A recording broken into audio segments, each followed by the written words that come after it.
Saudara Anda menyaksikan Kompas Bisnis bersama saya Putri Oktaviani. Mahkamah Konstitusi memutuskan Menteri dan Wakil Menteri dilarang merangkap jabatan komisaris. Pemerintah diberi waktu paling lama 2 tahun untuk mengeksekusi putusan ini.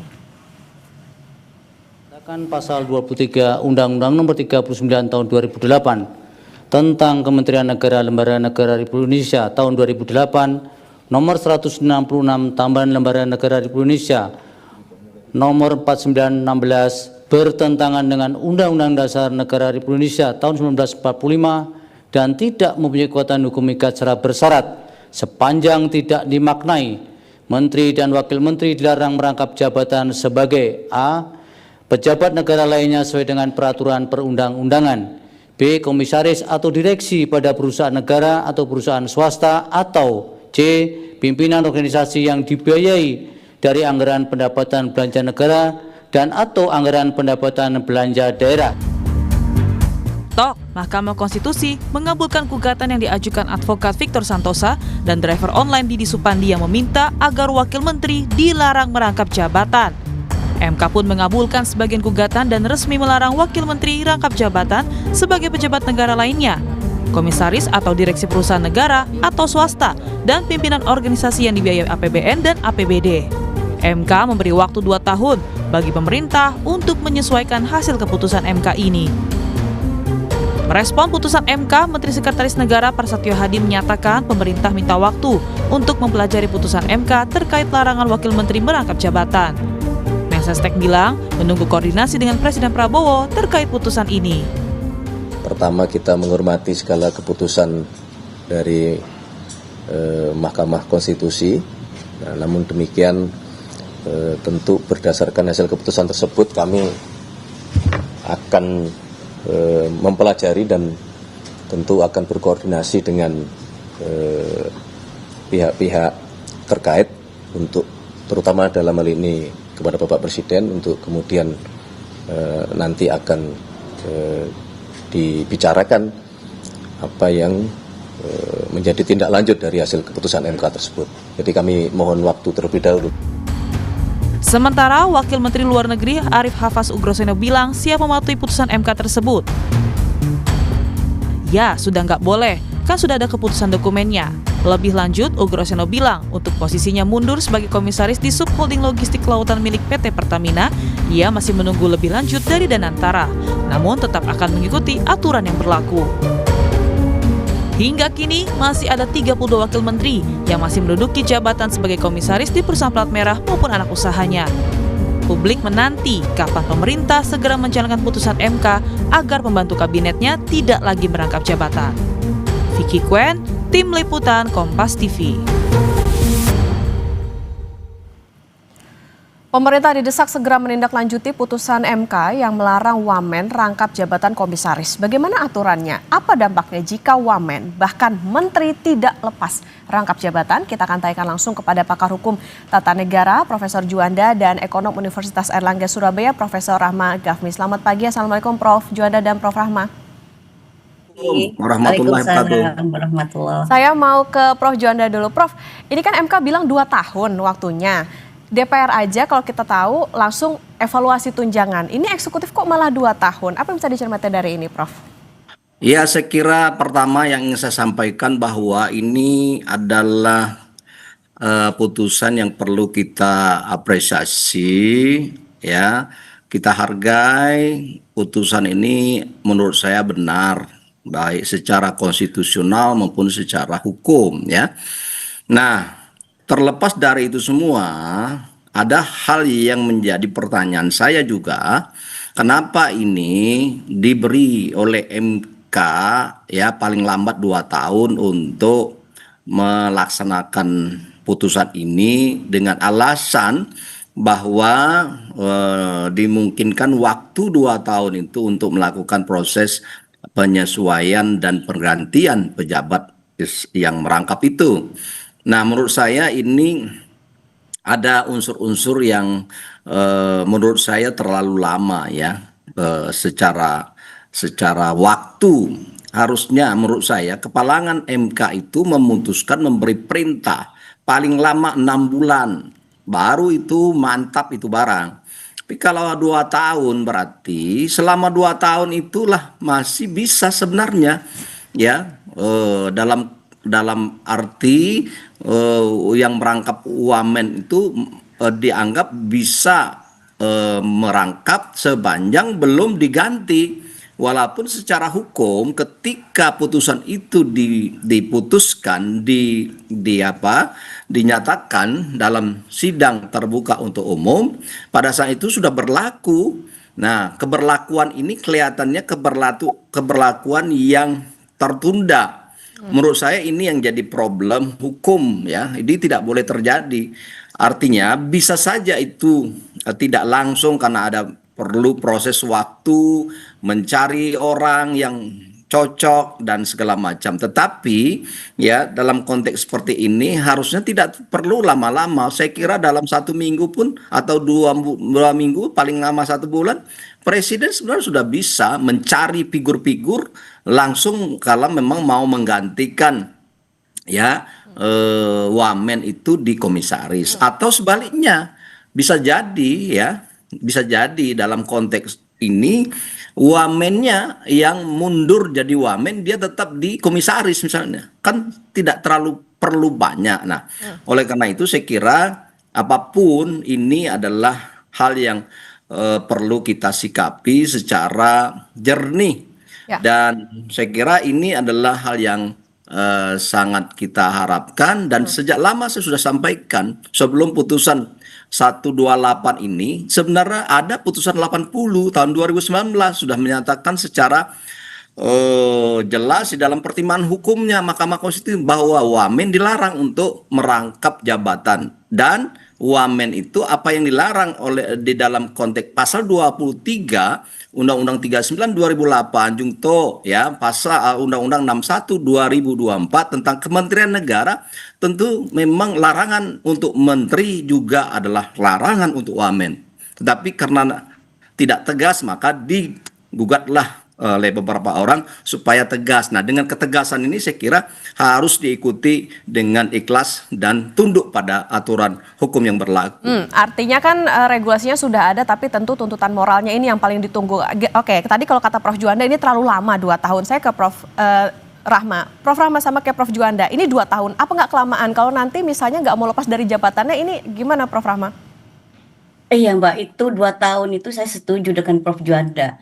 Jadi 2 tahun itu ya menurut hemat saya, ya artinya masih tetap aja memberikan peluang untuk celah-celah moral hazard kan seperti itu. Karena sebenarnya undang-undang yang tadi Prof. Juanda sebutkan mulai dari nomor 23 Pasal 23 pasal Undang-Undang 23 Kementerian Undang-Undang Negara. nomor 39 2008 ya Pak ya, tentang Ya. Kementerian Negara. Terus Prof itu juga sudah jelas kan sebenarnya bahwa menteri itu tidak boleh merangkap jabatan termasuk wakil menterinya. Dan juga tadi Prof Juanda sudah nyebut seluruh undang-undang itu sampai pada yang terakhir. Dan sebenarnya undang-undang itu kan dirusak oleh hasil revisi Undang-Undang BUMN Mbak Okta pada awal Februari 2025 itu, yang membuka jalan bagi para pejabat untuk pejabat pemerintahan gitu ya, untuk memberikan izin merangkap jabatan di perusahaan negara sebagai komisaris. Nah, revisi Undang-Undang BUMN itu sebenarnya menghapus pasal larangan rangkap jabatan bagi pejabat negara, terutama wakil menteri. Tapi di sini karena ada suatu celah yang revisi Undang-Undang BUMN ini akhirnya membuka jalan bagi pejabat berbondong-bondong para wakil menteri itu untuk menjadi merangkap jabatan. Nah ini Mbak, secara ekonomi juga tentunya itu adalah ada double counting seperti itu.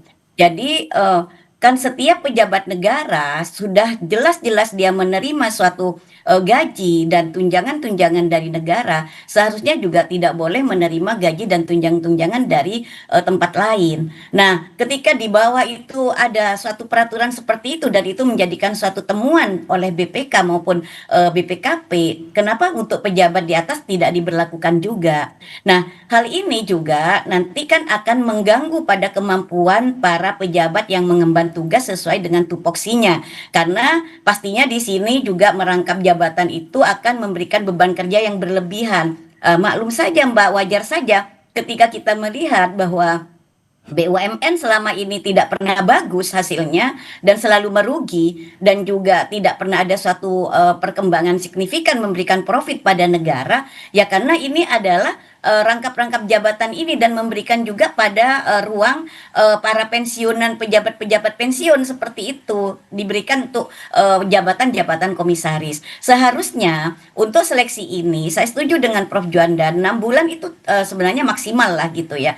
Ada suatu waktu yang bisa memberikan pemilihan-pemilihan yang berkualitas bagi calon-calon komisaris ataupun yang lain itu dengan cara fit and proper. Jadi kenapa tidak dilakukan itu gitu? Jangan langsung penunjukan. Jadi ini yang nanti juga hasilnya secara profesional pasti akan berdampak. Nah, ini yang tidak dilakukan. Kalau komisaris-komisaris itu saya kira kadang-kadang tidak kompeten dengan siapa yang dia duduk di situ gitu. Akhirnya ini yang membuat suatu kerugian-kerugian yang besar gitu. Nah, terus juga Mbak, merangkap jabatan ini kan pasti ada suatu menimbulkan konflik of interest gitu ya. Karena mungkin pejabat itu harus memilih antara kepentingan satu jabatan dengan jabatan lainnya gitu. Nah, ini kan juga nggak boleh gitu ya. Karena pejabat yang merangkap jabatan itu mungkin tidak memiliki waktu dan energi yang cukup dan juga tanggung jawab yang baik sehingga nanti hasil keputusan itu win-win solution atau kompromi gitu, apalagi ini adalah berbau-bau politik gitu ya, karena nanti ini akan berpengaruh pada kualitas keputusan. Jadi kalau merangkap jabatan apapun itu tidak akan pernah fokus. Oleh karena itu jabatan yang baik itu adalah fokus pada satu jabatan. Jadi tidak boleh pikiran itu pecah ke dua tempat. Mohon maaf ini, seperti Menteri Keuangan itu kan sampai 60 jabatan Mbak yang dimiliki gitu ya. Nah itulah Mbak. Nggak usah maaf Bu. Ya.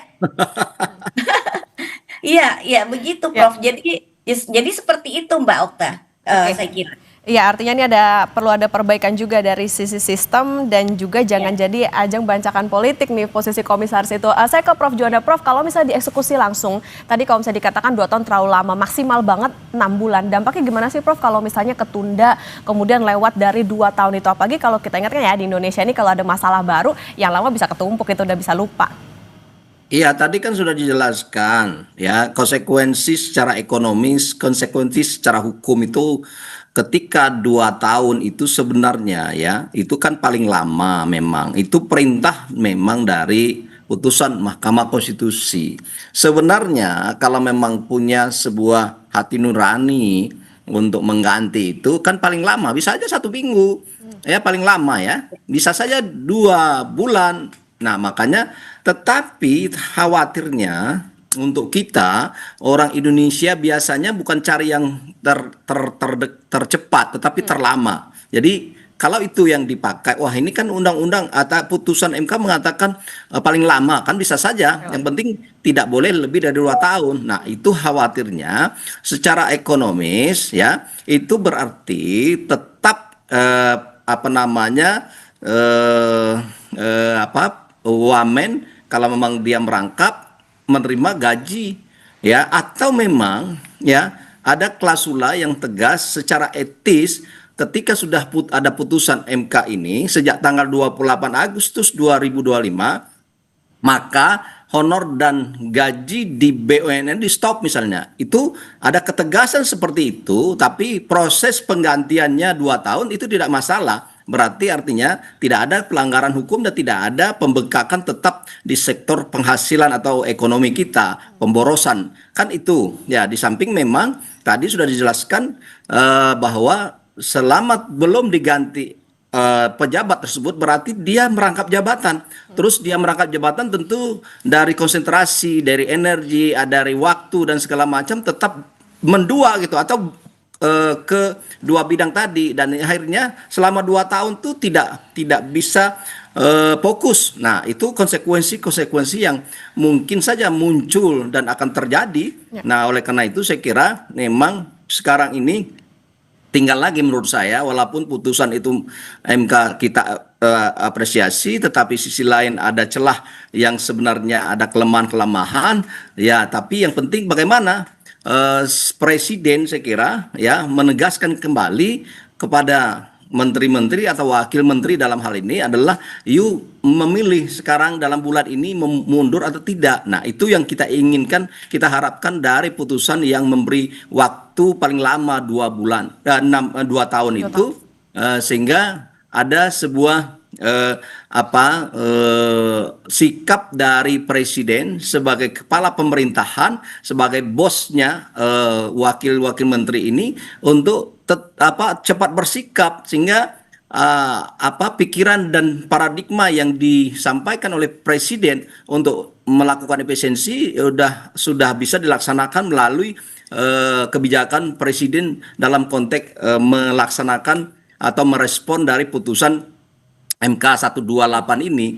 Nah, saya kira itu yang penting. Nah, dan lagi saya kira memang tadi disampaikan juga ya, memang produk hukum kita sering dipolitisasi oleh orang elit-elit politik ya. Siapa orang elit politik? Ya, itu adalah anggota-anggota DPR atau partai politik yang belum sadar terhadap ya konsep konsep bernegara yang benar. Nah, selalu itu politik yang lebih dominan, sehingga dalam konteks seperti ini misalnya contoh Undang-Undang BUMN ya, berdasarkan Undang-Undang 19 tahun 2003 pasal 33 itu jelas melarang rangkap jabatan. Tetapi tadi sudah disampaikan oleh Bu Rahma bahwa tahun 2005 dengan Undang-Undang 1 2025 itu dihapus. Nah, kenapa dihapus? Ya karena memang siapa yang berkepentingan untuk menghapus itu? Ya tentu orang-orang tertentu di dalam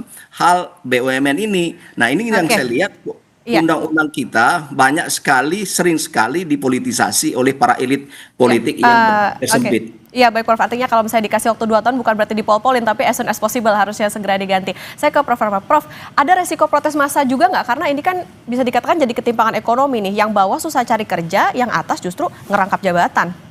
Iya, bisa jadi Mbak Okta. Saya kan sudah mewanti-wanti gitu ya.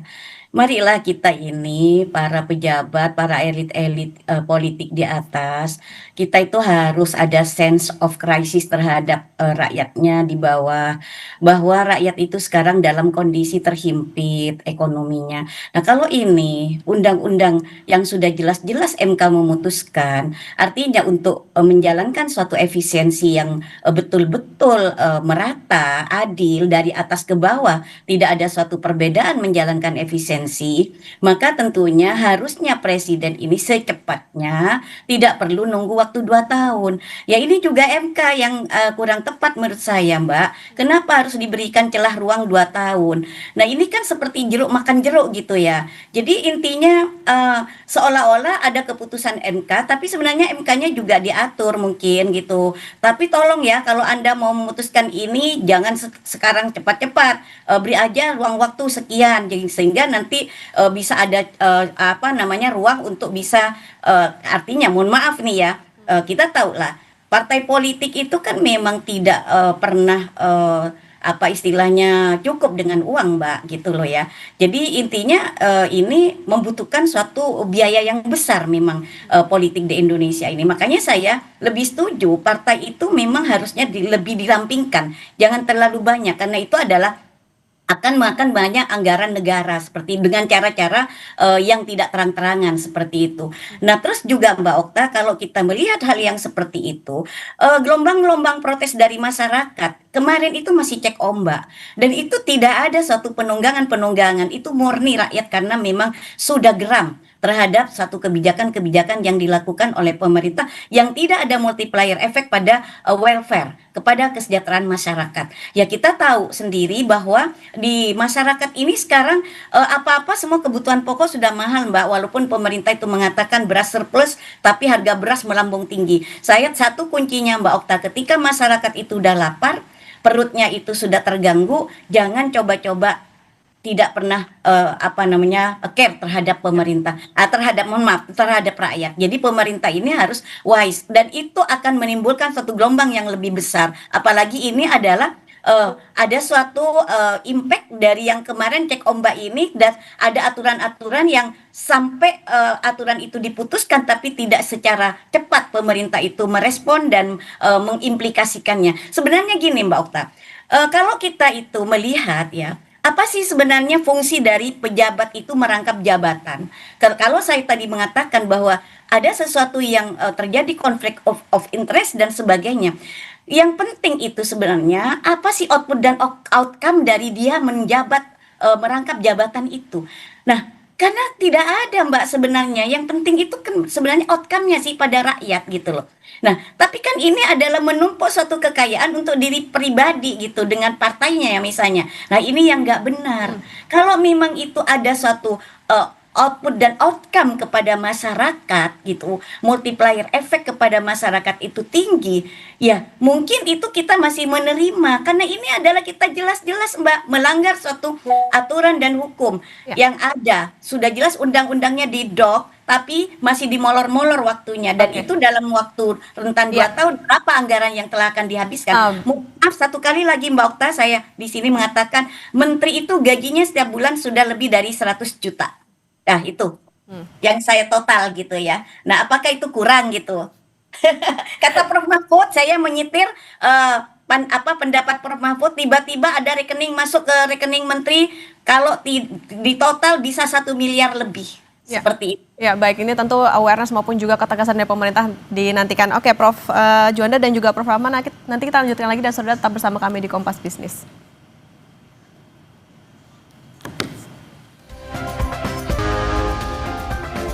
Kompas Bisnis kembali menemani Anda, saudara, dan kita akan melanjutkan perbincangan bersama dengan Pakar Hukum Tata Negara, Profesor Juanda, dan Ekonom Universitas Airlangga Surabaya, Profesor Rahma Ghaffi. Prof Juanda dan Profesor Rahma, kami lanjutkan kembali. Saya ke Prof Juanda. Prof, praktik rangkap jabatan ini kan tadi kalau dikatakan bisa saja serat konflik kepentingan. Gimana sih sebetulnya pengawasannya supaya memastikan ini bisa bersih alias nggak ada katrol atau ngerangkap lagi nanti ke depannya?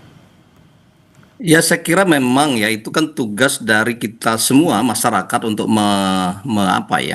mengontrol ya apapun yang dilakukan oleh kita sebagai masyarakat.